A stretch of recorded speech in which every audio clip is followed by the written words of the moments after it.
This episode of Speakers of Eidolon is made possible by our generous patrons. Special thanks to our supreme and master speakers Circa Barrakheel, Remy Asalia, Saray Cypher, Omeji Cat Comet, Erisu Yamakawa, Nina Grimstarter, Casey Schaefer, Daimos, Ceciriful Alirafu, Lily Black, Hans Grenade, Sapa Chakwatol, Asuta Starbreeze, Faris Gentoru, Cletus Oreo, Quick Levin, Sayori Snowfall, Luke Leona Trell, Stella Bell, Ceres, Icy Lee, Lyria Rain, Pamela Isley, Umbral Wind, Naive Arino, Celeste Razgris, Elenriel Maximus, Edwin, Bob Cece, Fabs and Voidworm, Yuling Jiang, Raimi Maverick, Code Red No, Mira Miri, Winebow Brood, Bay Barbalay, Kaiser Regina, Face on Masher, and AJ Brainswordson. Support the show and become a patron today at patreon.com/speakers6iv. Thank you.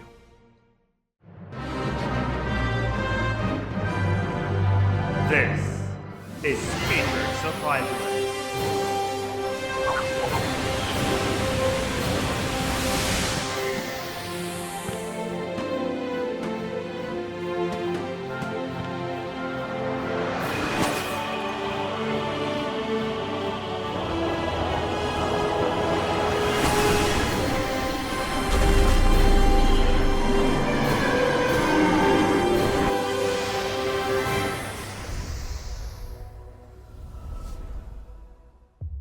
Good evening, Aorcians. Welcome to Speakers of Eidolon, episode 195. I'm Lakeel Bravestone, and I'm joined today by Georgi Whiston and Mela Vanadar. Woo!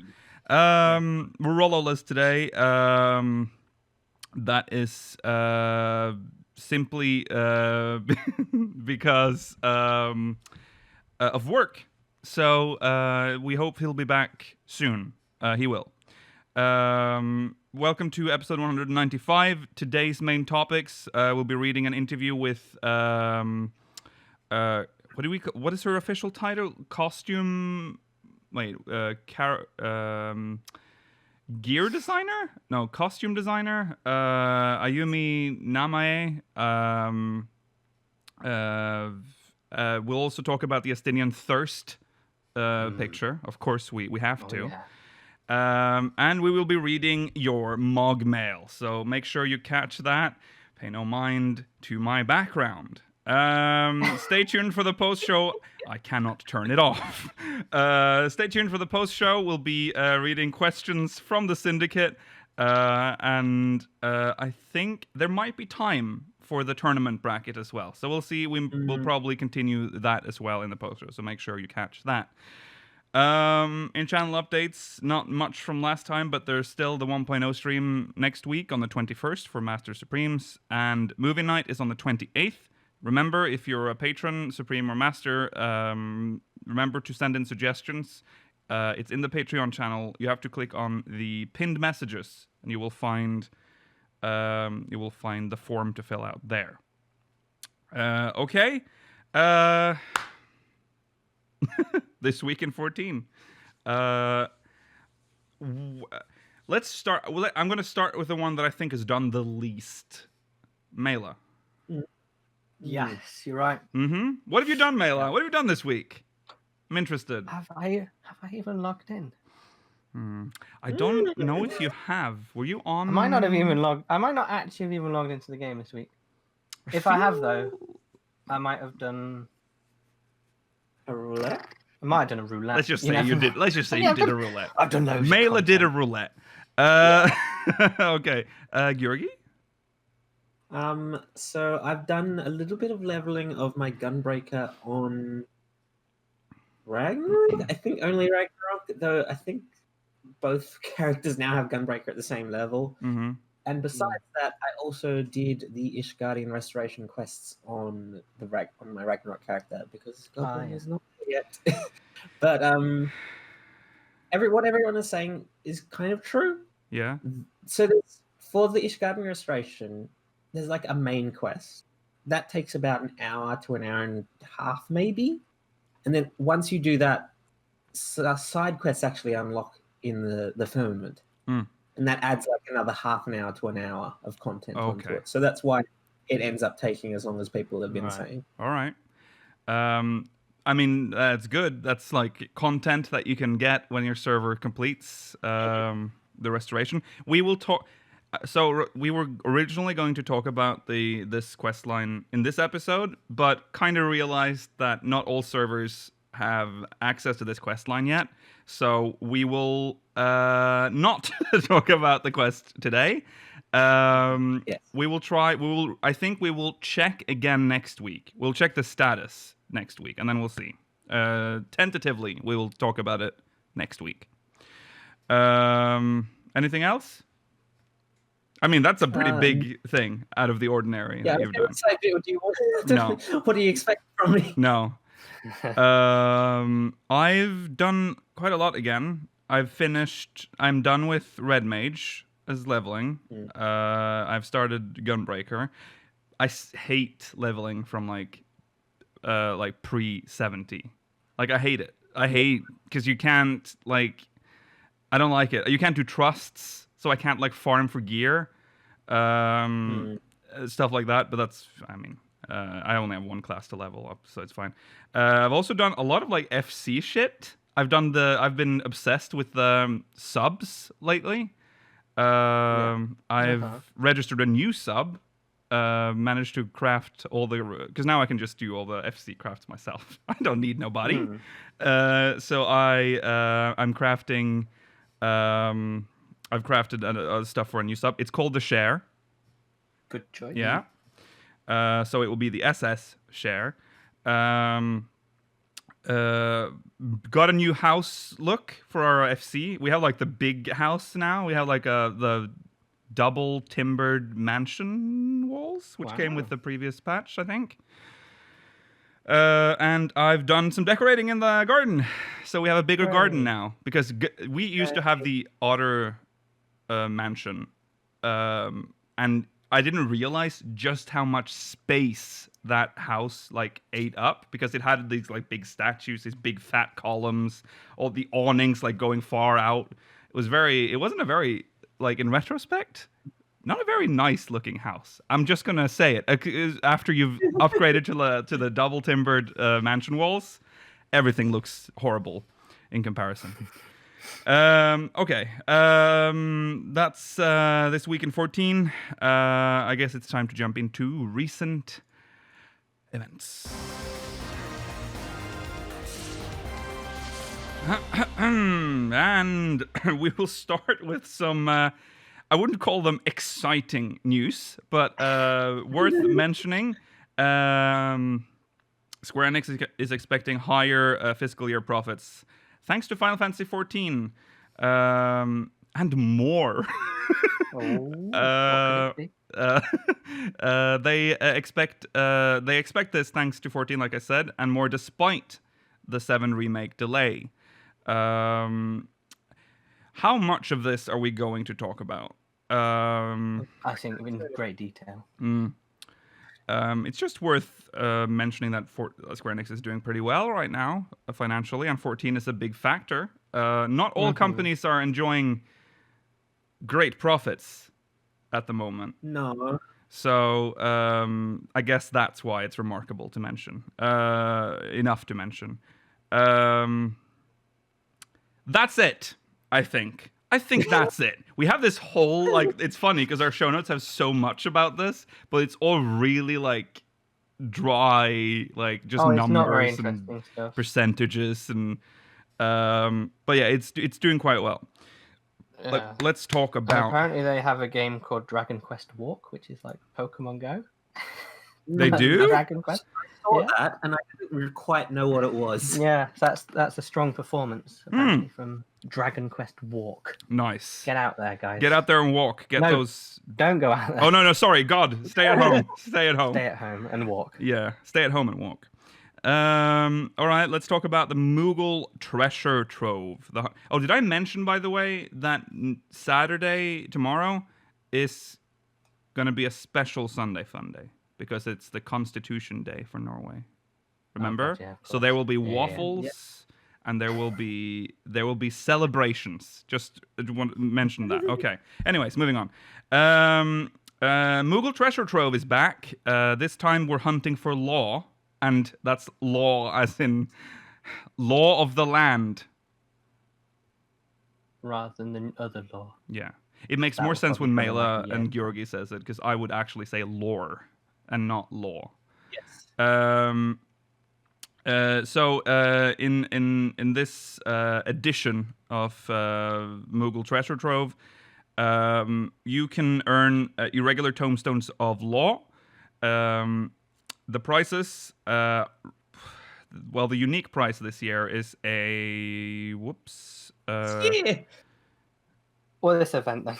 They're kind of yearly almost. Maybe. Oh, by sorry, did I like say 2 year? Oh, Yeah. sorry. I'm so used to the being seasonal events. Sorry, this time is a Mameshiba neckerchief, and that's good, I guess. I don't really care much about these, but I have to have them. Oh yeah, I have. Yeah, of Well, course. I only get my 100 times up, and we got plenty of time this time. Yeah. In addition to that, you can get the Ixion Clarion. Hasn't that been available before? Or am I just Possibly. imagining? I feel like they gave them away or something. No, Haven't they made them easily available at some point before? Am I just misremembering this? They halved the requirements for it. Oh, maybe that's what From I'm the thinking Fate. about. Yeah, they So nerfed you it. only needed to Right. do. You only need to do one. Okay. Fate. Right. Also, they did that whole. Remember, they did the stress test with the Ixion Fate, where they Oh, would. God, bait- yeah, it yeah. spawned all the time. Yeah. Yeah. You can also get the demonic lanner whistle, which is the Servan one, and reveling. Is this Susano? That's Susano. Yeah. So Susano. we moved on to Stormblood primal mounts now. Nice. I need both of these. So you should have the Firebird, I guess. Technically, have they done everything from? Yeah, I think the Zervan one is the last one I need to get the bird. The big They one. might have missed a couple, but Yeah. Unspoken Orchestrion Roll and Rise of the White Raven. We also noticed the Keycurrent earring, and I didn't even know that this was a thing, but this is a fate reward from a chain fate in the Dravanian Forelands. Can you remind me what song Unspoken is? That sounds like is that an 1.0 song? That's what I thought, Let but me I check wasn't my sure. archive. If my server is running, yes. Yes, it is the old Kurthus theme, yeah. Okay. Yeah. Yes, and in addition to that, there's the riding maps, there's the Beast Tribe horns, some old horses. Python and Boris. Kalka and Brina's nice, yeah, though. Kalka and Brina is in here. They're very low drop rates. Mm-hmm. I need Brina. I have Kalka. I think I need both, I think, still. I don't really But know. it just saves me doing anti-tower. Yeah. And I think the rest is stuff that you're used to.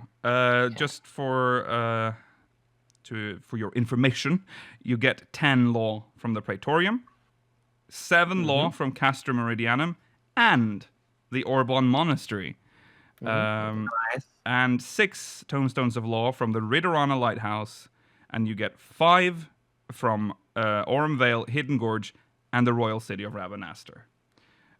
You can also get 4 from Cutter's Cry. We'll get to it. We'll get 3 from Karn, Stone Vigil, and Zemail Darkhold. Okay, yes. What were you saying, Gary? Those are some nice rewards for the Rabanastre raids. Or the Evil East raids. Yes, the Evil. Yeah. And interesting, we've finally moved away from Crystal Tower. Yeah. It is over. But, Didn't we do Mark last time though? oh yeah, we might have moved on to Mark, yeah. Oh, Well. Yeah. These are good anyway. Yeah. They'll get people doing them again. Yeah. Obviously, it's still best if you just do a daily MSQ roulette and pray for Praetorian. Yeah. It's only like 10 days. Yeah. Yeah. Also, why is Cutter's Cry 4? Very odd. Yeah, I don't know. It's a lower level than Stone Vigilance a mile, so I don't quite get it. Yeah. I have a. Is it required for something? I have a theory that Cutter's Cry is. Oh yeah, is Cutter's Cry optional? It is optional. Yeah. You need it for hunting logs. Yes. Yeah. That's like it. But it was an optional dungeon. But so is Karn. Yes. Oh, well, True. up Actually, until no. up until the 5.5. 3 Yeah, or maybe whatever. they make oh, a sorry, story 1, required to 2.5 or whatever. Yeah. Yeah. Um, Or Cutter's Cry and Zemail, I think, are the optional ones here still. yeah. Oh well. Well, Hidden Gorge is nice to see. yeah. It's just the dungeon ones are weird. What I don't know why it's 3, 4, Well, and I 5 think random I dungeons. think also Cutter's Cry suffers from a lot of people abandoning the duty. I think Cutter's Cry is one of the most annoying dungeons next to Orm Vale. I did Orm Vale yesterday, by the way. It was as a tank, Wow. and the healer was brand new. We made it. Cutter's Not Cry a is single annoying, wipe. So, good job. but you can just No. go through the shifting sands without killing the mobs if you really want to. Yeah. Yeah, quite that's fast. true. That's true. Yeah. So this event starts on May 18th, so that's Monday, until the launch of patch 5.3. So this will go on for a while. About 3, 4 months. Well, yeah, 1.5 months, right? We're not that far away from a patch, right? 2 months? Didn't they say late June, early July? Yeah, we're in May. Oh yeah, it's true. A month from now will be the 18th of June. Yeah. And I 2 guess months. it depends on how much it's been delayed. Yeah, yeah. We'll say 2 months. 2 months probably. We'll see. So there you go. Go get your tomestones on Monday. Let's talk about Estinien. There was some thirst on the 14 Twitter a few days ago. In their in like they had this campaign, the Stay at Home campaign, where they released unique artwork of beloved characters in like a homely environment. Everything was going well. We got, which one did we get? We got Alice, I think. Urianger. Yeah. Urianger was reading a book. Alice was practicing combat. And then picture number 3. Estinien, shirtless, in what the first time you glance at the picture, there are 2 things that might happen. First of all, you might think he's wearing what's the word? Oh my god, I forgot. A towel. And second, you might confuse his right foot of being something else, hanging out of said towel. Both of those things happened to me the first time I saw it, and I thought they had been hacked. I had to double check. It turns out though that he's wearing shorts, and that is indeed his foot. But there's some like the way he looks at us as well is weird. It's just a weird picture. Also, his house looks very modern and clean. A lot of people are like asking, like, "Wait, does Estinien even have a house?" And also the reemergence of the meme that Estinien stinks, but he stinks no more because clearly he does have. Well, I wouldn't call it a bathtub. It's too small for that. Is it a bathtub? It's just a. It looks like one of those buckets they put the melons in. Yes, he just took out the melons and is washing himself. A wash basin, I think, is what it is. Yeah. Sponge bath water. He can sell that. So this was interesting because when this people started talking about this, Georgi, I think, was the first one to like question, why does people call Estinien stinky? Like, where does this come from? Yeah. And I'm like, yeah, I've heard this stinky shit before, but I guess I'd never asked myself why they do that. It was just a thing. Like, Estinien is stinky. And I feel like this has somehow reached Square Enix in some capacity, and that's why they included the wash basin. I don't know, but I know this has been talked about a lot because this stems from the fact that he got the blood on the armor from Nidhogg, and he just kept it like that for a long time, and that would start to stink eventually. I think that's the whole basis for the whole meme.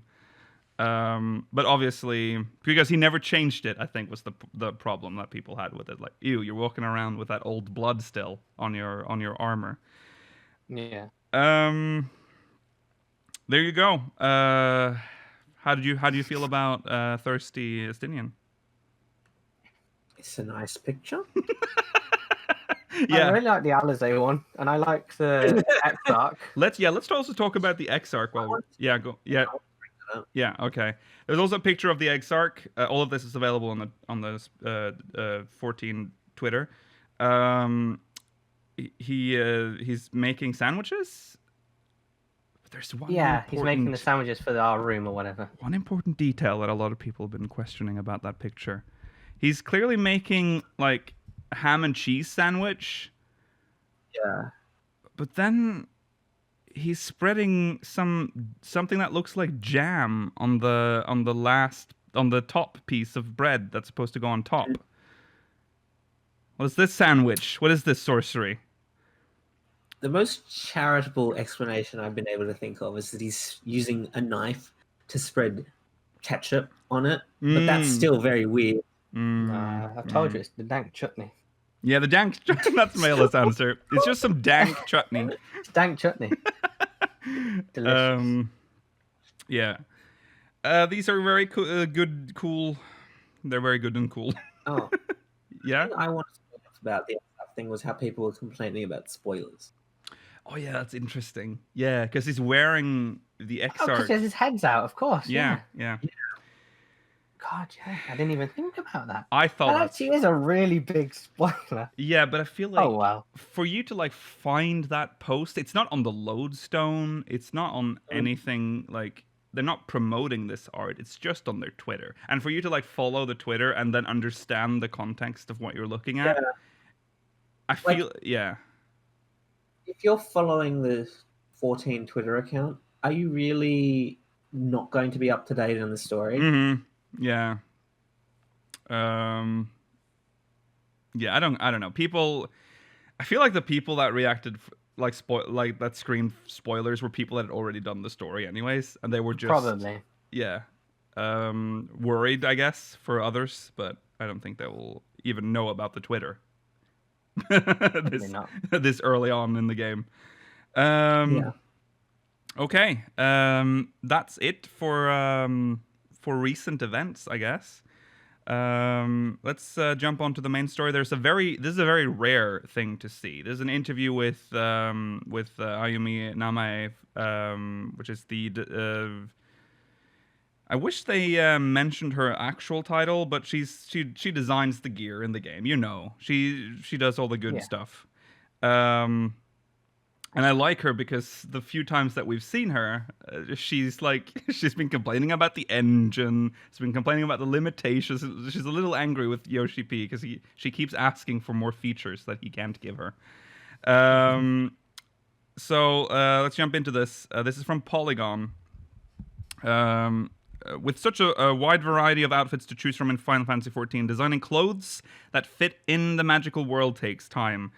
I do wonder if she's annoyed at all the Mog Station gear that she does, because she doesn't design all of the Mog Station gear. Because especially some of the stuff, isn't that from like a different design team? I believe we've read this before. Is it? The Chinese gear that goes on the Mog Station.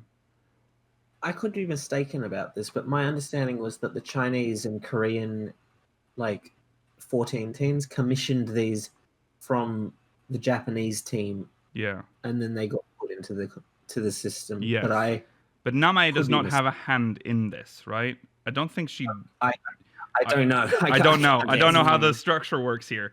But I can tell by look... this is just based on what I have observed. A lot of the stuff in the Mog Station probably wouldn't work organically appear in Eorzea, is all I'm saying. And I'm just wondering if that grinds her gears sometimes when she sees it. The fashion in Final Fantasy games stand out amongst other Japanese role-playing games. Most video game fans can immediately recognize Cloud Strife's iconic turtleneck sweater, Lightning Farron's pink asymmetrical hairstyle, or the Vivi's old-school Black Mage design in a blue robe with a yellow pointy hat. I forgot that Lightning had a last name. I didn't Aaron, even know yeah. she had. Yeah. uh, Well, Vivi doesn't, apparently, even though it's Ornithia or something, isn't it? oh, Yeah, I yeah, was that's gonna say, true. He does have. So, last name. rude. Yeah. Final Fantasy XIV follows in these footsteps with intricate character designs and hot fashion items. Fashion. Oh, fashion. Yeah. They're talking about the Louis Vuitton bags or whatever. Yeah. Oh, God. Fashion is honestly one of Final Fantasy XIV's selling points. After hitting a certain level, players can cast enhancements enchantments over their outfits so they can look fresh while retaining the stats they need to fight any monster. Square Enix releases new clothing to wear with just about every patch, and players frequently cite fashion being the real endgame. That's true. We joke about it, but it is also a little true. There's yeah. even you do want that like new crafted item that's level 1 with no stats. You kind of still want that. There's even a detailed camera mode to take cool pictures of your character and your in-game friends. Namae is responsible for a bulk of the best looks we've seen in Final Fantasy XIV.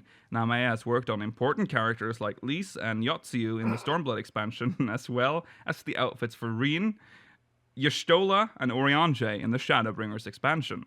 She also designs artifact gear, the iconic outfit sets that each class wears, along with, for fun, fashion items to cast over their armor. She's done the artifact gear. Reen. Yeah, I was about to say, Yeah. not the best lineup for for this, but yeah. Didn't she talk about making all the artifact gear in Yeah. the making of Shadowbringers? Yeah, she did. And then how she picked the white mage outfit you didn't like? Random choice. Yeah. Thanks for the habit we keep getting. I love that.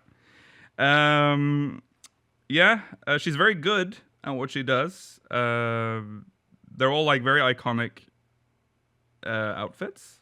Let's see. Starting from scratch. Designs in Final Fantasy XIV start with a basic model of a Hyur, the game's human-like race. Namae will draw a two-dimensional design on the model, keeping in mind details about positioning. Some equips will be bracelets or fingernails rather than gloves, whereas some shoes will have intricate details that need to be placed in certain positions. This reminds me of the... there was this... this is 1.0 though, but I believe they kept this system in A Realm Reborn because they imported the gear. The Crystal Tools engine had this system in place where if you put gloves on a model and they were wearing a shirt, the shirt would like dynamically adapt to the gloves going up. I really like that about that engine. They still have it because I believe I've seen that in a modern. They might have shown it in the Shadowbringers documentary. I don't know if they did.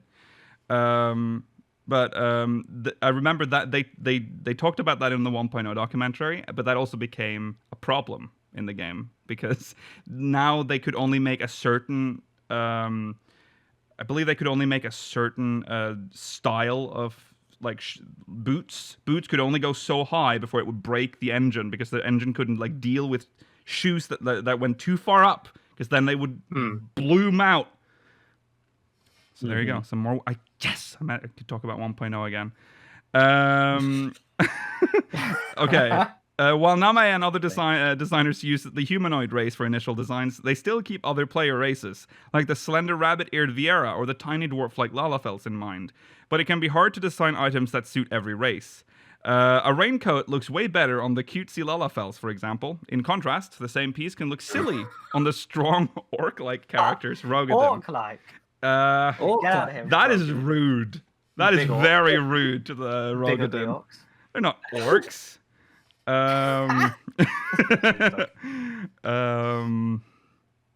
How dare they? Actually, I'm a bit that was offended funny. by that. Fuck, Merlwyb an orc?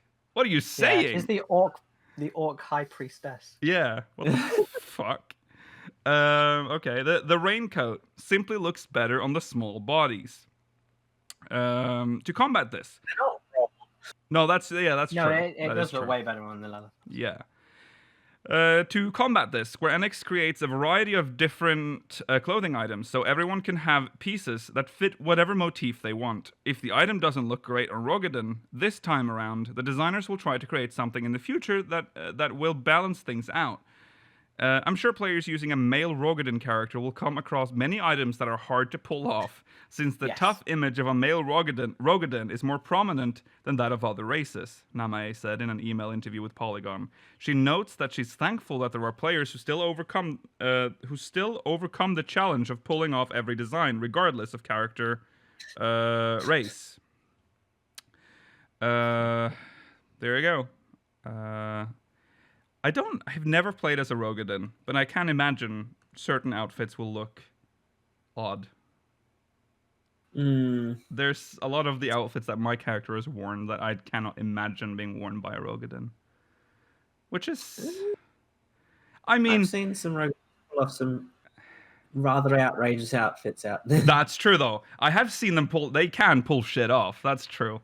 Yeah, that's true. I just can't imagine them wearing like the white mage artifact gear from like Stormblood. That one with the habit. Or was that Shadowbringers? That was Shadowbringers. Well, but we've had many habits. We've had many habits, I think, for the artifact gear. We had one in Stormblood or Heavensward as well. Anyways, in the early days following Final Fantasy XIV, the design team had to abide by a stricter fantasy theme when designing clothes. They couldn't just put anything in the game because Square Enix wanted to present the game as consistent with the fantasy setting. Even something simple, like a sailor shirt, had visual details to make it appear handmade rather than mass-produced in a modern way. However, as the game has continued to update and grow in popularity, it has introduced items from several other titles, like Yokai Watch, Final Fantasy VII, and Final Fantasy XV, in crossover events. 7 wasn't a crossover, but fine. No, that just happened. And 13, it didn't even mention. And that was a crossover. Well, that was like that was the first one. That was the biggest one. That was one of the biggest ones. Yeah. Have we thought about the fact that because at the moment we only have Cloud's Advent Children outfit? Mm-hmm. True. Do you think we'll get his traditional soldier outfit in a future 7 remake crossover?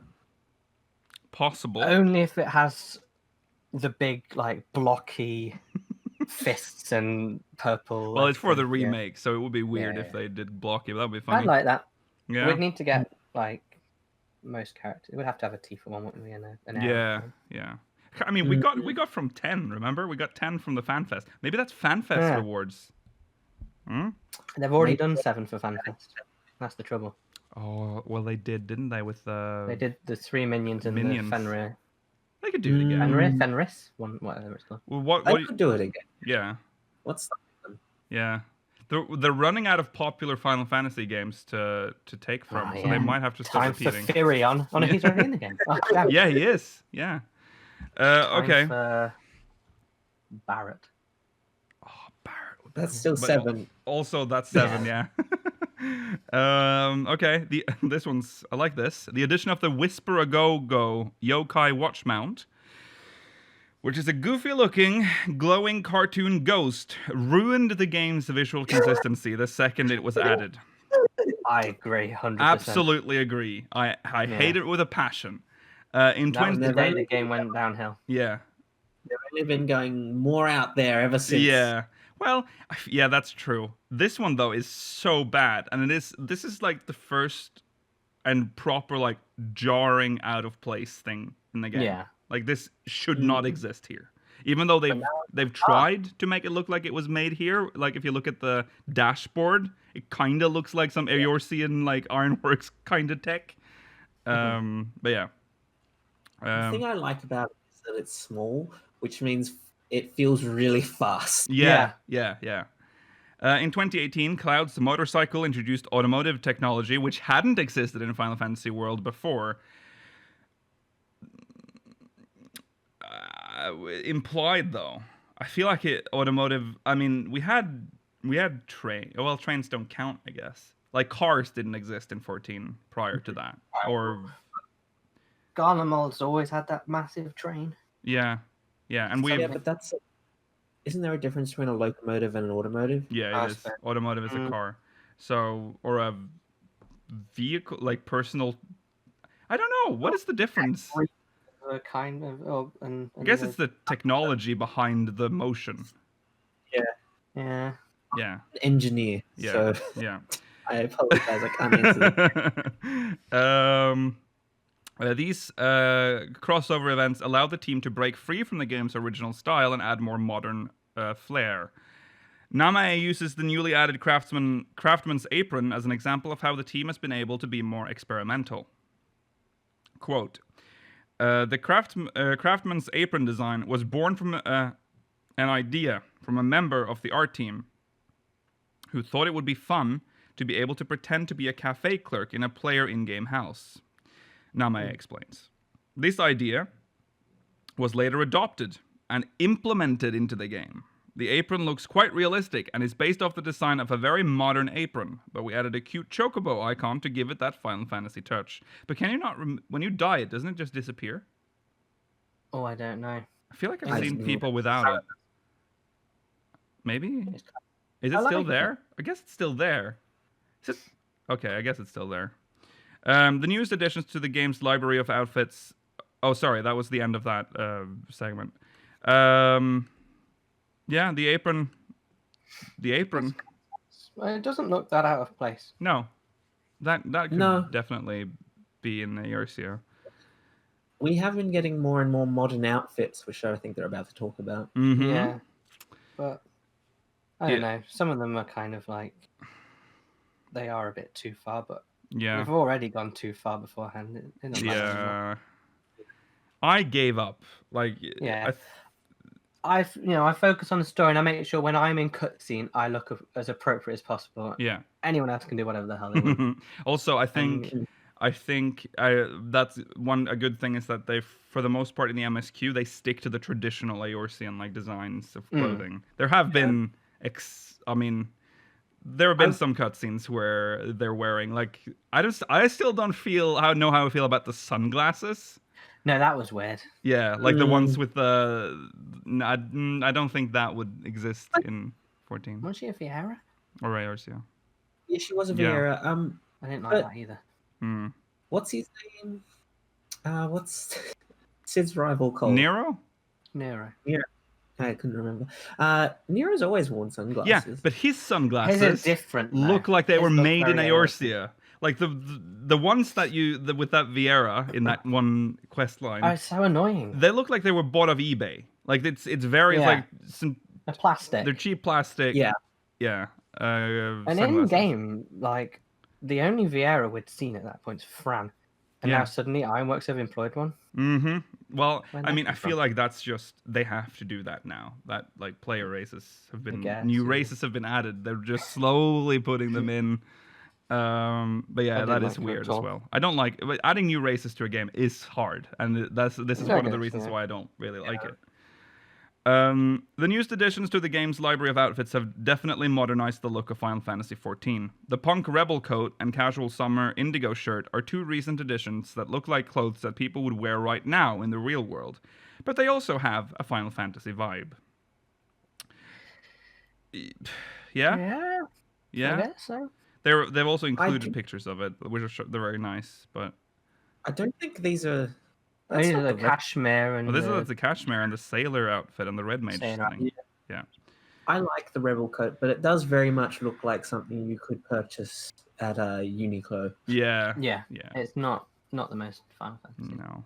I remember when they released the sailor outfit, and this is so early in 14's life, I was almost outraged at that when that came out. But if you look at it now, that could 100% be a 14, like Eorzean Yeah. thing that sailors could wear. But yeah. Okay, so concept for the Red Mage's Shadowbringer's artifact gear. Sorry, nope, that was just the description of the image. Now the floodgates are really open for even more modern looks. Items such as realistic leather jackets or school uniforms, which we thought would probably be well received by players, were not implemented early on in the game because we didn't want to risk destroying the medieval fantasy. But now, as we move forward, we might see these kinds of gear implemented in the game slowly but surely. surely, Name says. How do you think Yoshi P feels about these? I don't think he likes this. Yoshi P, I think this is the reason why Yoshi P was so adamant that his next project was going to be a pure medieval fantasy. Because I used to like shift the blame a lot on Yoshi P, but reading these interviews, it looks like everyone around him has been like pushing for a more modern, like all these modern shit in the game. I mean, he's definitely responsible for the crossovers because he eats and drinks with them a lot, all his friends. Remember, every time they talk about how collaborations start, it always starts at a restaurant. Yeah. Would you say that the first erosion of the fantasy elements of 14 began when we started exploring Allag in greater detail? Why would you say that? Why'd you say why would Allag be? Because Allag is the first thing that really started to break the idea of it being a purely medieval fantasy game. Well, we had Garlean. Yeah. That's true. Garlean was always there. They, I think the original vision. Let's just 1.0. This isn't technically 1.0. We have to acknowledge that Tanaka made this world. This is Tanaka's vision originally. That's where it started. I think he wanted a 6 world where there's medieval, but also like this weird steampunk thing. It's not quite like 7, which is like all like steampunk. 7 has this like balance between medieval fantasy and steampunk, and I think that was the original idea. And then I think they just kind of went overboard. I say steampunk about 7. 7 is more like, what do you even call 7? 7 is steampunk. Is it steampunk? Well, look, thinking about the remake, it doesn't look that steampunk. Oh, no, 7 I feel like the remake, original maybe was more steampunk. Diesel punk. Diesel punk is probably what it is, yeah. Cyberpunk? Yeah, cyberpunk maybe? Yeah. Well, it doesn't matter. Anyways, I think 6 was kind of what he was going for originally, like with Garlean. They even have the Magitech mounts from 6. They are the whatever that empire was called from 6. 100%. Probably just like the Garlean Empire. Oh god, why did you mention the name of the empire? Comment section will Gestal. There you go. They are 100% that. They're in a snowy place and they have Magitech, and it's just like, it's 100% that stuff. Yeah, and originally, Allagans are weird. Originally, Allag wasn't even a thing in 1.0. It was mentioned. It was the name of a road. It was the name of a snail of like this ancient empire that no one knew anything about. They wanted Galmora, which is a very medieval fantasy story concept. And Garlemald. So they definitely I think you're right actually that Allag started it because Allag was like, oh, they had all this tech and this is just and Allag now was futuristic. Yeah. Even by modern standards. Yeah. Like but with a fancy twist. So if we're gonna defend Yoshi P here on the medieval fantasy thing, I think he approved. I think Allag as a concept is really interesting. I love Allag, but maybe the people around him pushed for more and more and more, and maybe I don't think Yoshi P necessarily said, "Let's just bring get it as modern as possible." Use as my great plan. Yeah. Consider the difference in the Crystal Tower's design in comparison to Azizla. Yeah, Crystal Tower's more fantasy Allag, whereas Azizla was like a different game. Yeah. It was definitely different. Yeah. Think about like the hempen tunic or something. And then what we've got now. Think about how much the game has changed over the years. It definitely has gotten more and more obvious in what they're trying to do with the aesthetic. So it's definitely like he's been pushed for this, and it's also a little sad in a way. Yeah. Chad is also pointing out something important. That's that Allag was kind of... He needed Allag to pull down Dawamud. He needed some sort of tech. True. That's how he brought the tech into the world, the lunar transmitter. He was destroyed by his own hubris. Yeah. Well, let's not say that it's destroyed. No, I'm joking. Story-wise, I feel like they've done well. Yeah. But yeah, the reason we're where we're at right now in terms of like modern stuff might have started with Allag. Yeah. Allag is a way different aesthetic though to Oh like, yeah. urban jacket and Yeah. a raincoat Yeah. and having like plastic glasses. So you Yeah. can't you can't blame it all on the poor Allagans. Mm-hmm. Say there is a orphan in the Ishgardian Restoration quest wearing No, don't the say rebel it. coat, and all I can think is, where you are an orphan. Yeah, How do you afford this? his coat's worth like 10 million gil or something. Yeah. His coat could buy half of the Ishgardian restoration project. Yeah. Okay. Yes. Sorry. Final Fantasy XIV lives up to the design expectations one would have when playing a Final Fantasy game. Players can choose between high fantasy artifact gear that looks like something from an older Final Fantasy title, or they can choose something more sleek and modern, pulled from the style of newer games. It makes sense why people would opt for the latter. There's something dope about wielding a broadsword while decked out in streetwear. All right, Polygon. I'd rather be wearing a full set of plate mail. Oh, remember the tin can? I loved the tin can. Oh High yeah. mithril, whatever. That all. Oh, that was with good. the giant shoulders. Are you thinking Right. about what is it? What was it called? Darklight? Yeah, I was They had thinking of a the dark. few. Finally, you can get some high-end gear, and then you get this fucking horrible box to wear. It would That was even. back- Yeah, go on. I was going to quickly say that was back when they still combined hoods with like body Which is pieces. that's what I was about to Yeah. say. Yeah, awful. At least the dark like cowl of casting and robes of casting were kind of cool. They looked alright. Yeah, they were cool. Okay, I think that's the whole interview. It's time for Mogmail.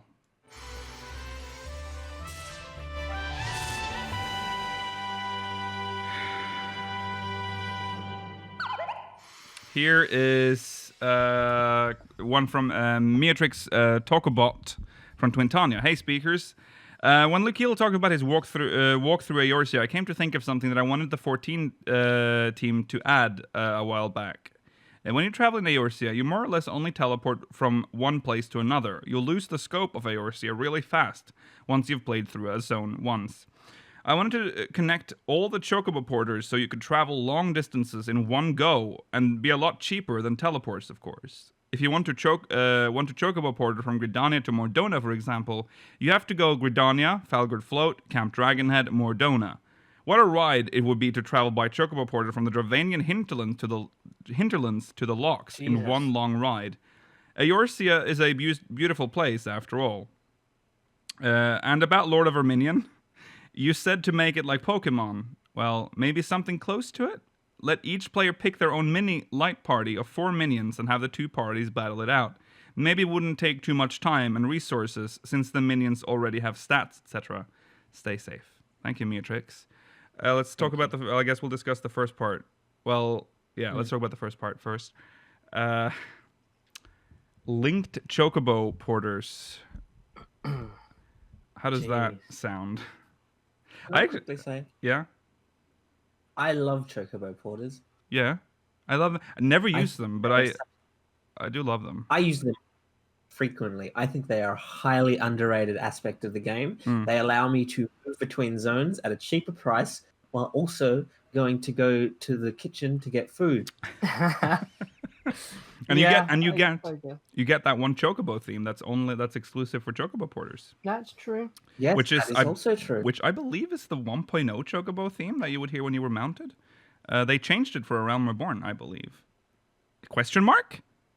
Big question. I'm saying that without knowing, because I had this idea that when I came back from A Realm Reborn, that this theme sounds different, and then when I used the porter for the first time, I'm like, I think this is the one I'm used to, but I'm not sure. But there is definitely a different Chocobo theme for the porter.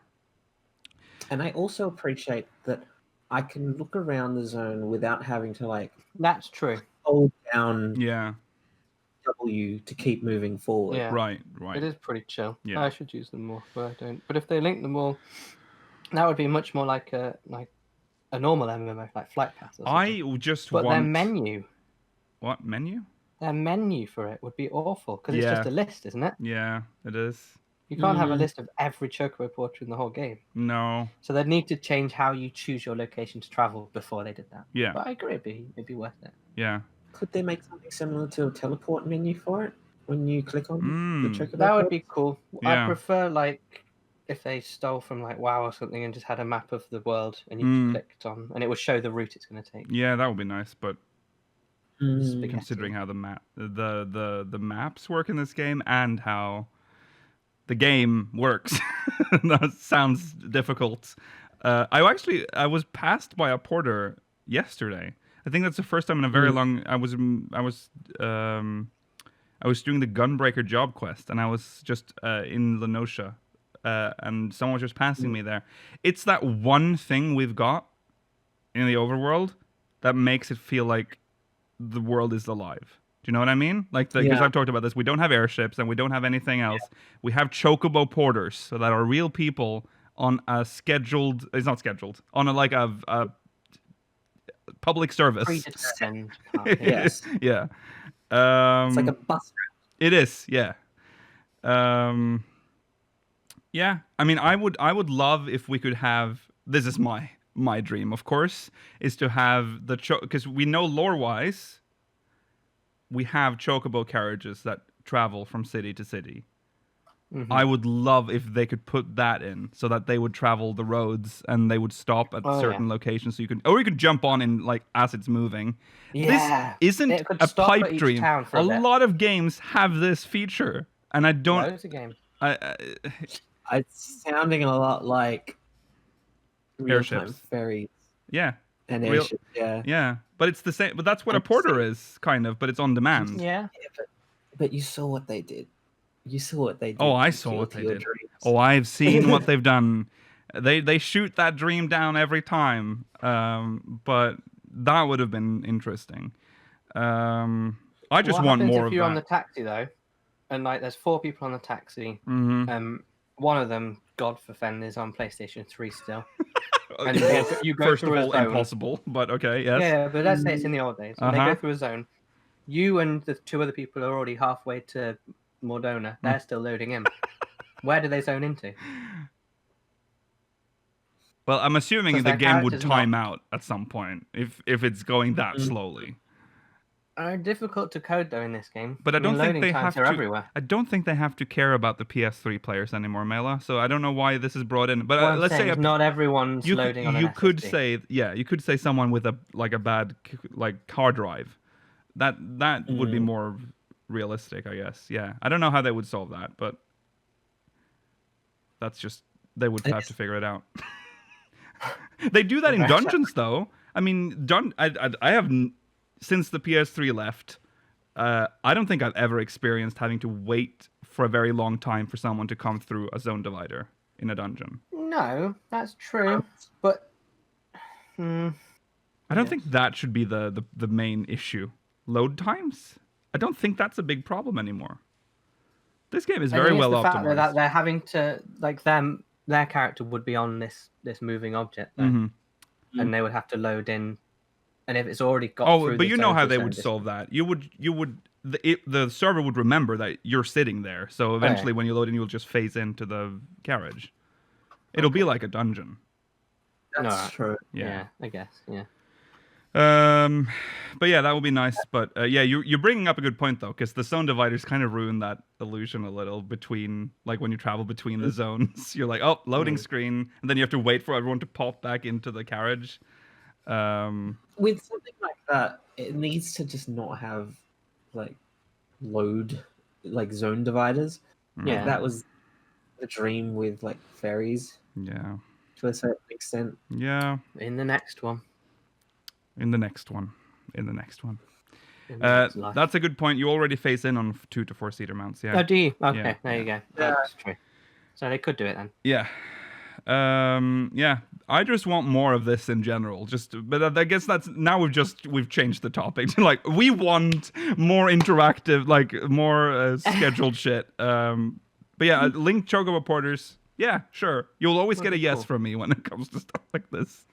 Yeah. Unfortunately, they're probably going to become more redundant with the introduction of flying. Oh yeah. That's true. Oh yeah, for sure. That is true. That is the unfortunate side effect of having flying in an MMO, but we knew that when we jumped into it. How about flying? Well, we have flying Chocobo porters. We have the ones in... We do in all the Heavensward and Stormblood and Yeah. Shadowbringers. So oh, do you think they'll do that? Do you think they'll upgrade their Realm Reborn ones to be flying? I don't know, actually. That sounds like a lot of effort. Yeah, it does. They have to and then like, you'd make not new have a flight single paths. non-flying one. No, actually, Yeah. because the flying ones in Heavensward were those Blackish Guardian flying birds. Yeah, And we don't have them in Aeolus technically. So that's it might true. That's true. We'll I see. just feel like it's a lot of effort for them to go through for something that probably no one is really going to care about. Yeah. Yeah. Sadly. Yeah. I mean, only Georgi and Meatrix actually use them. And whoever passed me in Lenosha the other day. That one person in Ragnarok. Riding a Chocobo porter. I do like it though. I miss it. I used to do it a lot in the very I early days. used to do it a lot. All right. I even remember like following another Chocobo porter. Like there was, they were so popular that they would be like trains of people on porters. I think you got a mount too early in this game, maybe. Well, you got it at like. 15. Remember how hard it was to get one though? You had to get a lot of seals. Yeah, that's true. Yeah, And the only way you made it could get easier. it was through like company leaves, and they gave you like 3 and 5 leaves. Like seals for each completed. It was awful. Okay, the second question. Lord of Verminion. Let each player pick their own mini light party of 4 minions and have the 2 parties battle it out. So it's like like auto chess or whatever those game things are called. Yeah, I guess. Or do you control them? I think if they were to change the minion in this way, they would need to increase the HP pool of all the minions. Yeah. It'd be over in like less than a minute. Yeah, that's true. It's true. Some sort of tactics copy would be best for me. I'd like that. Yeah. But otherwise, Pokemon battles. Yeah. Was anyone expecting an RTS? No. I don't think anyone asked for that. I don't even think Lords of Vermilion, the actual game it's based on, isn't even it's a MOBA, isn't it? Yeah, it is. It's not. You'd control just like one person or like a group of people, but you don't like right click and move around the battlefield. It's not even like the original game. Nope. So I don't know. That's done. Let me just double check. It was a MOBA, wasn't it? It doesn't even. It's not I even. think so. It's not even. I remember watching Staparu or someone play it. I don't even think does it exist anymore? I'm just gonna check this live on air so we don't get corrected. It's definitely a MOBA. Okay. Yeah. Okay. I'm anything but what we have would be good for Lord of Verminion right now. Yeah. Okay. Thank you for your Mogmail, Meatrix. Meatrix. Next. From Genova Tia. To Tanya. I've been sending long letters and I feel bad for making Lukiel read it all. So here's a shorter one. You talked about the Garleans being artificial creations in the previous episode. I've been wondering if we are ever going to get an explanation on why certain Garleans stay where they are. The bases in a Realm Reborn regions, for example, or the soldiers in Azizla. Since they are probably going to keep those areas with Garlean mobs walking around, I wanted to hear your thoughts on the reason why they're going to stay there. If we beat the Empire, rogue squadrons, clones gone berserk, mind control. Eager to hear your thoughts. Yeah, this is actually a good question. Good question because I feel like this is something we've talked about before. like beating Garlemald, what will happen? There are well, we've talked about that there already is an issue, technically, with Mordona. There's the castrum. They've just sort of just said that they've technically abandoned it. I think it's probably going to be like in World War II, where there was that island with the Japanese soldiers who hadn't been informed that the war was over. Oh yeah, that yeah, story. It's yeah. going to be just like that, and they'll just be like keeping orders going or something. Yeah. It's honestly very bothersome that they're still there. Mhm. Yeah, yeah. I think Like they're all around Cape Westwind. Yeah. yeah. I think the way that they've combated this in expansions after Heavensward is that they just don't have Garlean soldiers in the overworld. Right. Yeah. Yeah. I don't think we don't even see Garleans at all in. Well, we see them in the. Do we see them in? We see them in Stormblood. We see them in that. Well, they're like Doman or Othardian legions. Yangshan castrum. Yeah. Yeah, but that doesn't have Garleans in it. No, but that yeah. one tip where we do the part of the quest, you know what I mean? Where Asahi made landfall. Remember when he came to Althard? Yeah. There are definitely Garlean NPCs there, but they are Doman though. They are not. There are no Garlean NPCs there. I thought there were. I fought them, didn't we?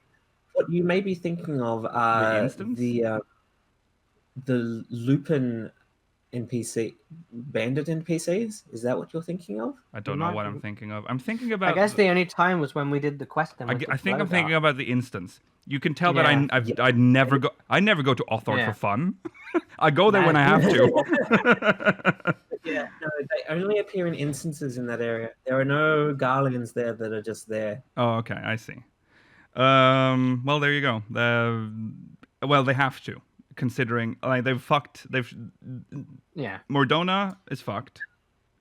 They can't remove them because they are part of hunt logs, and as archaic and as unused as hunt logs are, that would be impossible. That would be content that they would make impossible for anyone that is doing it now if they were to remove them. Unfortunately, yeah, agreed. And absolutely every single relic book. Yeah, there's that too. Yeah, it's also true. So every relic stops at Atma or something. Yeah. Why would relic books ask you to kill things that aren't even that would not have existed at the time those books were? Yeah. That's the downside of having like 3 endgame zones. Mm-hmm. Oh, I just realized there's a castrum in Lenosha as well. There's the one in. Yeah. Oh my goodness. Eastern Lenosha, Wineport. Near Wineport, yeah. That's full of Garleans. Mm-hmm. The Ageless Sun. Yeah. The Something like Ageless that, yeah. Wise. Yeah, that's yes. I think I've covered that story in Remnants. What? That's the entrance to Coil. It is. Yeah. It is. I know. It used to be a good out of bounds spot. Yeah. Don't know if it still works. I don't know. I feel like no, I don't know. The Guardians that everyone forgets about are the ones that are in East Shroud. Oh yeah. Yeah. Oh, yeah. Yeah, there's those as well. I mean, they kind of make sense. No, they don't anymore. What am I saying? That's true. Garleans in East Shroud, all the way at the top. You're talking about those in the Southlands? Yeah. Yeah. The northeast. Yeah. But the ones that everyone really forgets about are the ones in the Sea of Clouds. Oh, yeah. Oh, yeah. God, they're everywhere. Well, yeah. What are they doing there? Good question. They'd never dealt with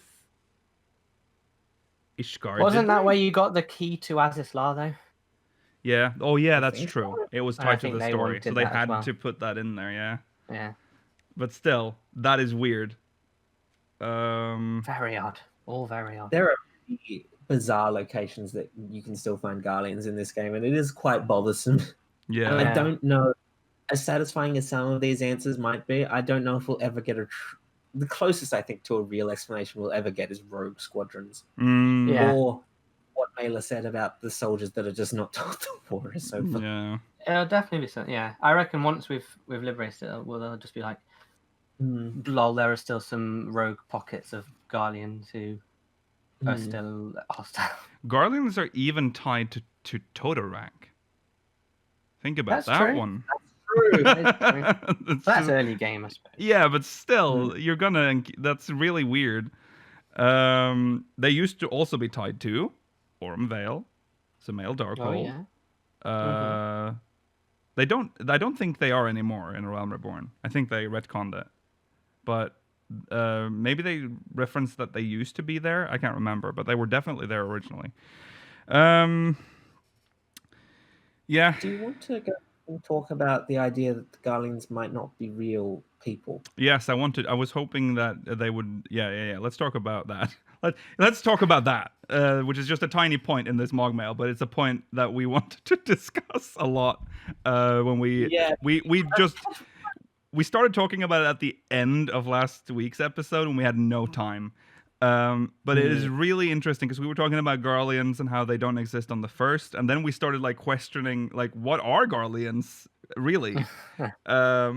Because they can't master magic, which. Okay, where were we in that discussion? Let's just continue where we left off. Yeah. So we were sort of making is that there are no Ixal, there are no Garleans on the first. Right. And historically, we don't really have much evidence of like human races not having access to magic. Like we don't know when Garleans became a thing. Right. That's true. And we know that they're supposedly from the Gorgons, but the Gorgons used magic. So somewhere from the era of the Gorgons to the current Garlean race, they must have lost the ability. But why did the Garleans lose the ability, or the Gorgons or whatever that was in between lose the ability to master magic when the rest of the world never did? Yes. So the Gorgon, the Gorgon. The Gorgons. This is a weird stupid name.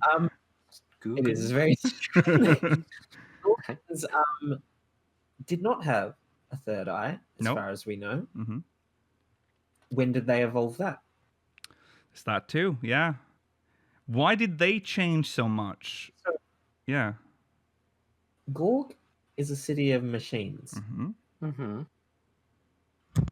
Could they also have experimented in some sort of like artificial human creation? We already know that they were doing a lot of automatons. Like they made robots and they made stuff like that. So they were definitely onto something. Would they be that advanced though? I mean, yeah, look there's at that. Nero, he's a Garlean. Look at Sid, he's a Garlean. Yeah. Could they do this as just clones or automatons? Because I don't think so. Cloning is probably the most likely answer here. Because I don't. If they were machines, I feel like it would have been revealed at some point. We have killed Garleans before, so. Do we know what era the Gorgons came about in? I don't really know any of their lore. No, their lore is it in the second book? Or is it not in there yet at all? I've not looked into the second book enough. I haven't read the second book front to back yet. No, that's the one that I need to look into. I don't think it's in here. Ow, fuck. Also, if they were clones, wouldn't they all be very similar?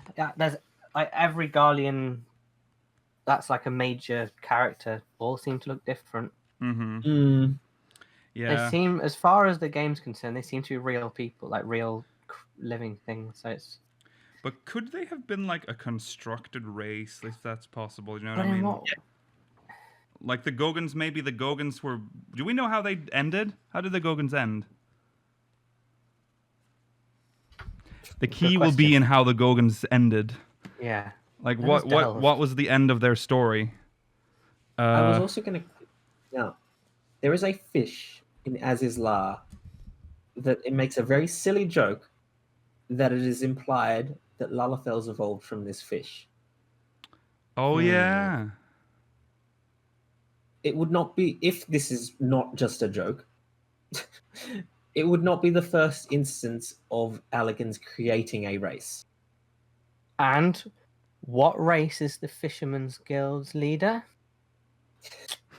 Oh you my go. god, the plot thickens. No, but yeah, if we knew if the Gorgons existed during the time of the Allagans or before, how old? I have no concept This of the ancient age. city, or what the clockwork city of Gurg is. I guess it's it's like the same era as Rabanastre and all the others. Yeah, but when is that? When is that? It feels difficult because it feels both ancient and modern. Like the Tales of the Zodiac Braves or whatever thing seems like it's from a different game almost. Mm-hmm. But they're still so preserved and they still have things working in them. Yeah, And they were like occupied territory. that's So people true. must have still lived there at some point, right?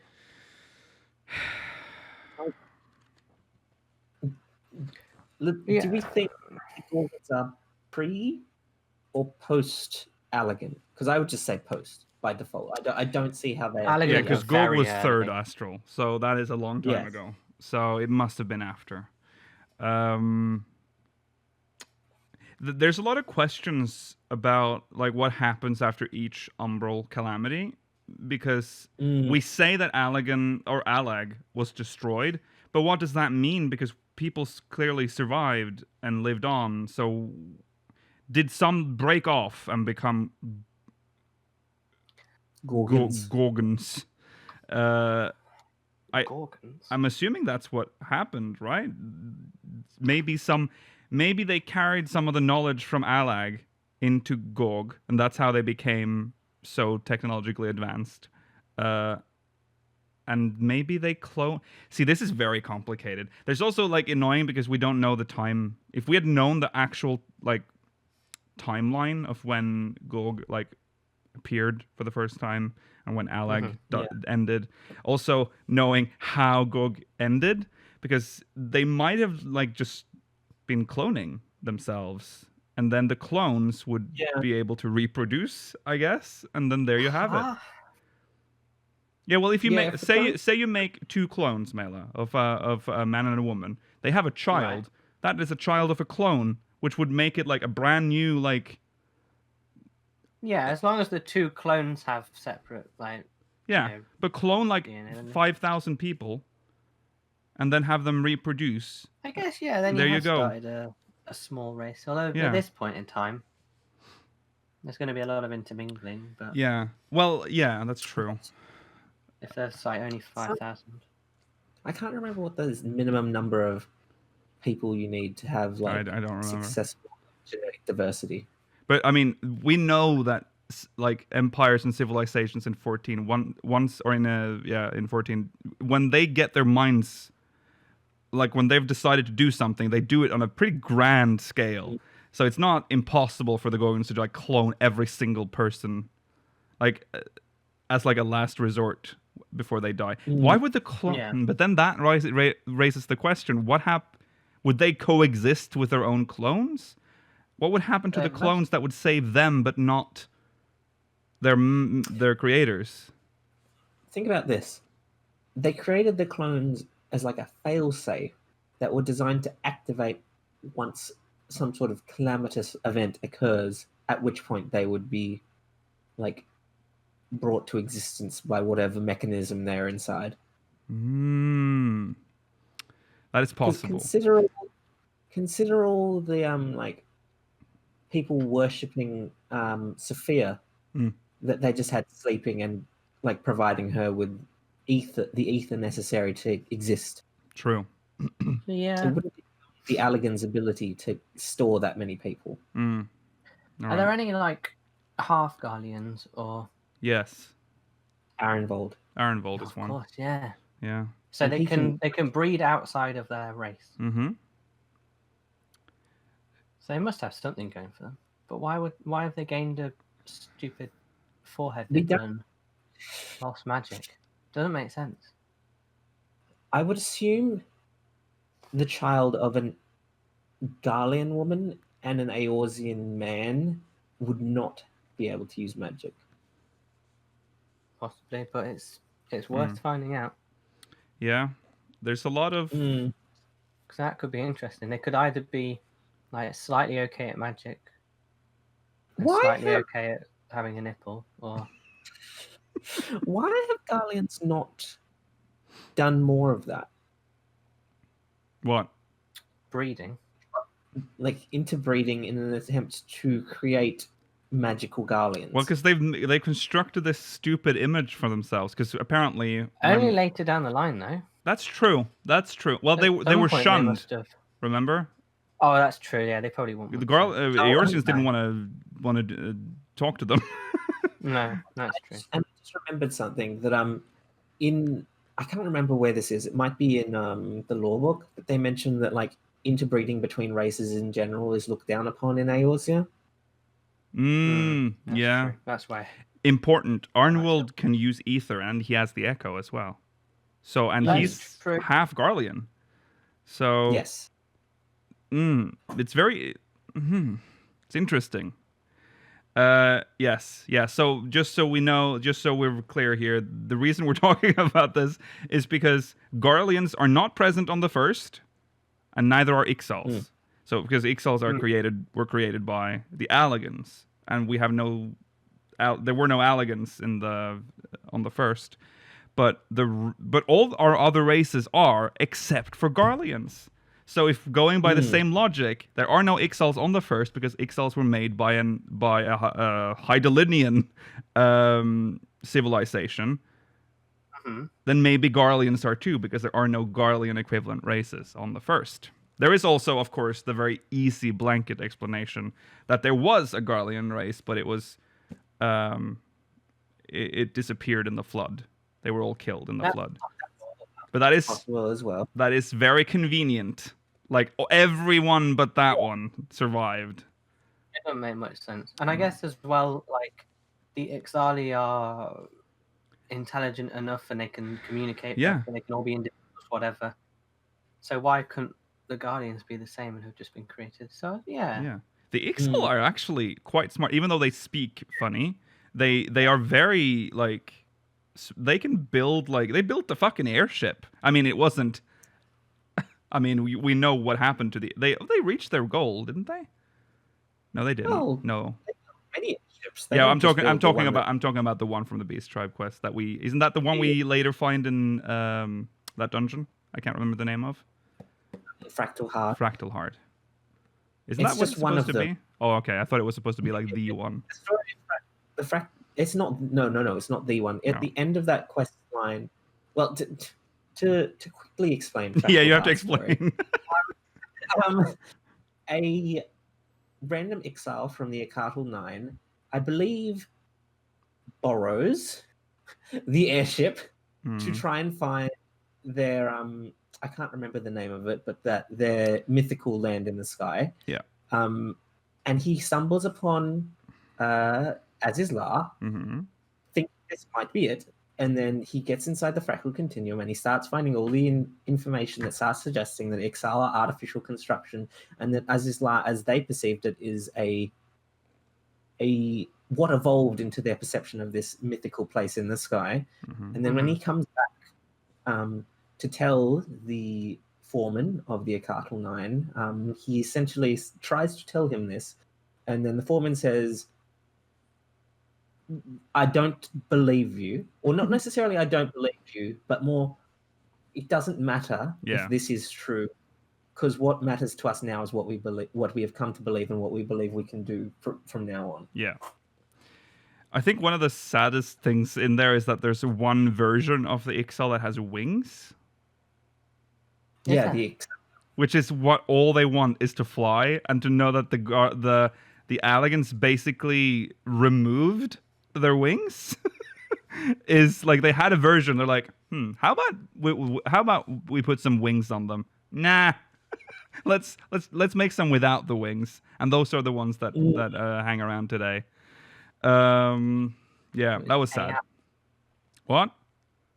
The mysterious floating continent was Ayatlan, and it links to Azizlar and the. Oh, right, yeah. Yes. I didn't know the name either. Where are we?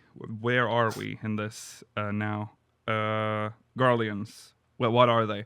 I wonder if we will learn if we might just be off. Like we might now. This might be something that will never be answered. I don't think this is going to be a big plot point.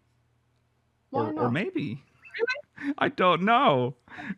It was obviously Emmett Selk who built this empire from scratch. Oh, there's that too. Fuck, this rabbit hole is so deep.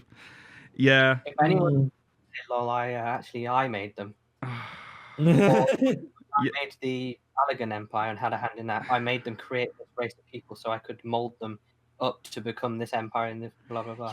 Yeah, Emmett Selk is a really important figure here because we know that he didn't directly control the Allagans, at least from what we know or what we think we know. It looks like he was just influencing them, like with Thornton and Ishgard. But Garlemald is literally created in his this is his creation. He created Garlemald. Like he just went in there and was like, mine.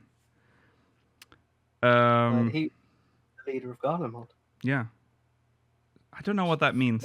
Maybe it's Emmett Selk. Maybe it's everything. Maybe it's just a fucking Asian creation. But then, that could be answered. Yeah, it could be an Asian creation based on the Gorgons. Yeah. But why would he make them weak? We talk about that. Like, why would he do that? Why would they make? He needed an enemy, and that was, He needed a natural prey to turn into a predator. Yeah. Yeah. The fact that they'd been pushed out so much pushed them to make all of their Garlean, the Magitech. Mm-hmm. And then they struck out and took over most of the world. Yeah. No one else is as advanced as them, and we've all had the same opportunities and chances. Yeah. Do you not think we'll find out about their origin? Because I said that, but I think actually thinking about it, if we are getting a Garlean themed expansion, especially, we're definitely gonna know. If there's something. I was sort of wanted to say that, Shadowbringers was the story. Shadowbringers was the expansion where we find out about the Asians' origin. Mm-hmm.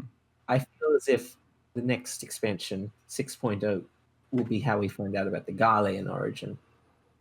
Yeah.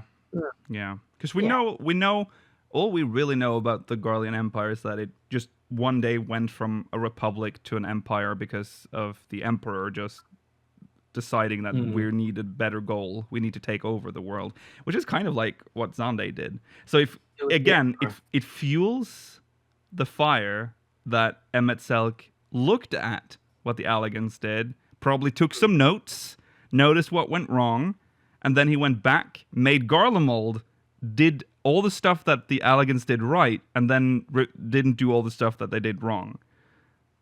That could work, because they're kind of following a similar And is it successful so far, though? Remember, the Allagans owned the entire world. Yeah, that's true. That's true. Losing I wouldn't say the Garleans are an example of it taking everything that worked about the Allagans, because remember, Emmett Selk does say the Allagans were his greatest achievement. That's true. Yeah, I guess he kind of failed with the Guardians a little bit. But up until the events of the Sixth Astral Sixth Astral with 1.0, the Guardians were doing very well. They owned the East, and they were coming for the West. Like, they were on the path. So the failure is recent. So up until that point, he had done everything right. Garlemald was like the big fear. Like, Eorzea was prepared in 1.0. Eorzea was like ready. Like, they were ready to just give. Like, we're becoming an imperial province. It's happening, my dudes. So they were doing. Yeah. So I want to know this. So if this, I'm just sad that we're theorizing about this now, about something that's never coming, like something we'll never know.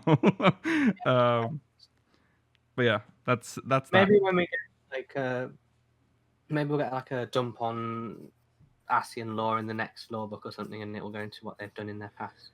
Yeah. Or something like that. I need to know.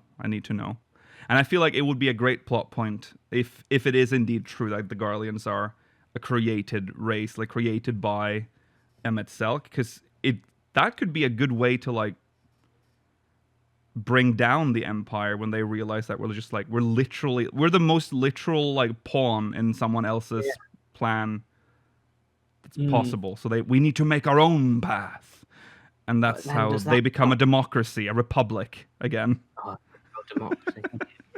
Technically, then that would make Xenos just another clone, just another pawn.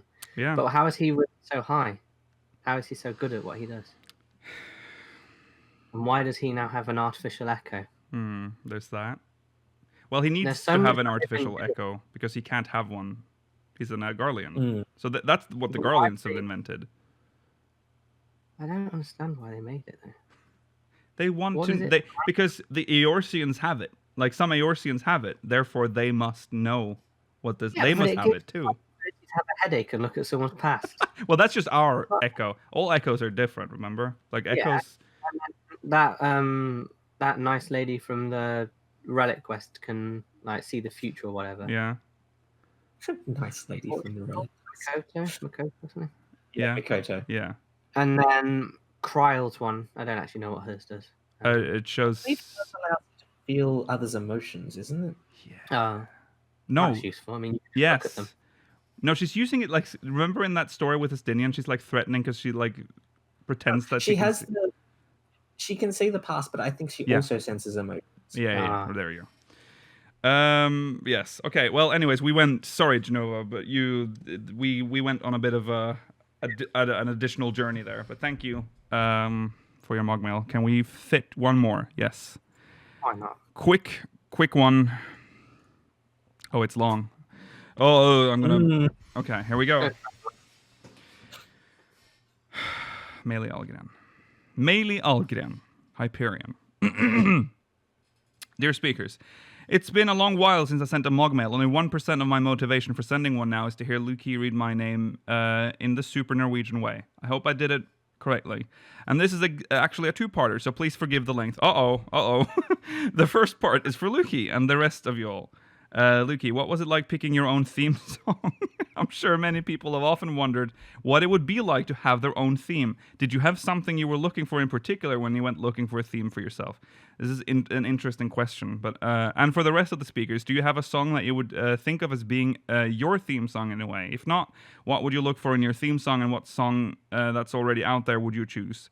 Part 2 is for Luki specifically, regarding the various series you've made, and honestly, bravo, you've done a crazy amount of quality work. Thank you. What process did you go through when picking the themes for your series / what inspired the themes that you ended up choosing? All the best and lots of love, Melee. Well, first of all, I will say this. The theme is not for me. It is for the character in Tales of a Realm. So I don't consider that my theme, if that makes sense. Like, it's not my character that I play with's theme. Although it's hard to like explain this because of course you don't have Tales of a Realm right now. But I'm picking it for a character that just happens to be based on my actual character. That is also called the Kill Bravestone.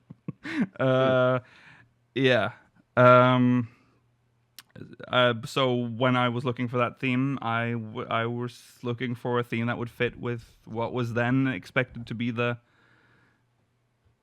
Well, how much can I say? It's kind of based on the character's background story and what is to come. It's still character. I think it still matches the character's current story. Yeah, I think it does. Yeah, we didn't change. It's not changed that much. Based on that, though, do you have well, if you could pick a song to be your theme song, what would it be? Let's just do that quickly. Yeah, let's keep it to 14. That's interesting. Let's keep it to. No. How about the Tamtara Deepcroft theme? I'm trying to remember the name of the song that I really like. It's a 1.0 song. It's something.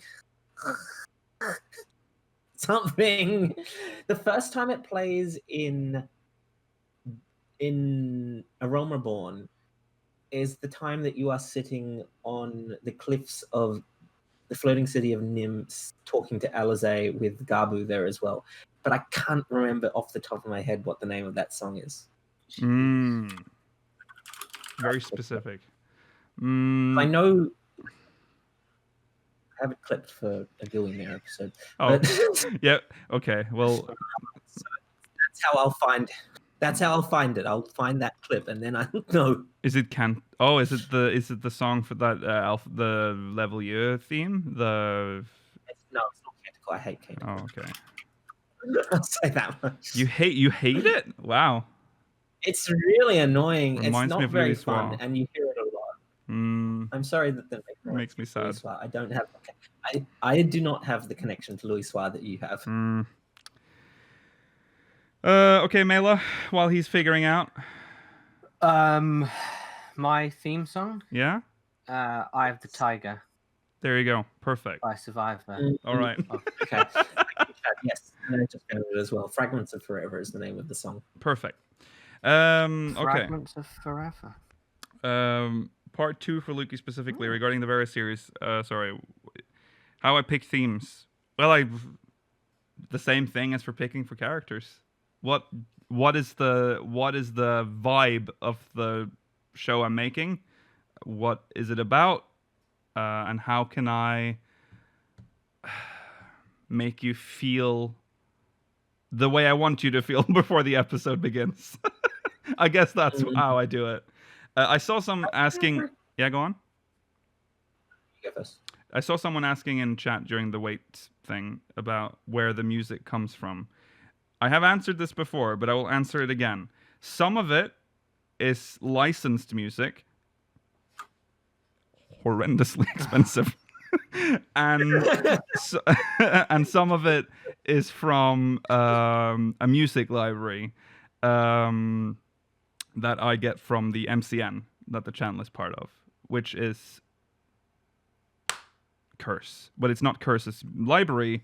I can't remember the name of the library, but a smaller series or background music and stuff will be from that library, while like more prominent themes that have like actual like melodies in them are licensed music, licenses that I have to update every year. So yeah, there you go. That's how that works. Yeah. How public knowledge is it that people know what an MCN is? Oh, Because you drop it, but how many people know? oh, it's like it's kind. Well, I don't know if you could call it like management, but it's like the multi-channel network. It's like it's just old YouTube, basically. But it gives you the reason why we're signed with an MCN is so that I can get access to that music library because it's very good. Otherwise, I would have to pay for them individually. That would be very expensive. Instead, my MCN pays for it and deals with all the licensing stuff. Yeah. Okay. That's that. People are still in MCNs, but nowadays we're lucky because I don't think if I were to like submit an application today for an MCN, they would not let me in.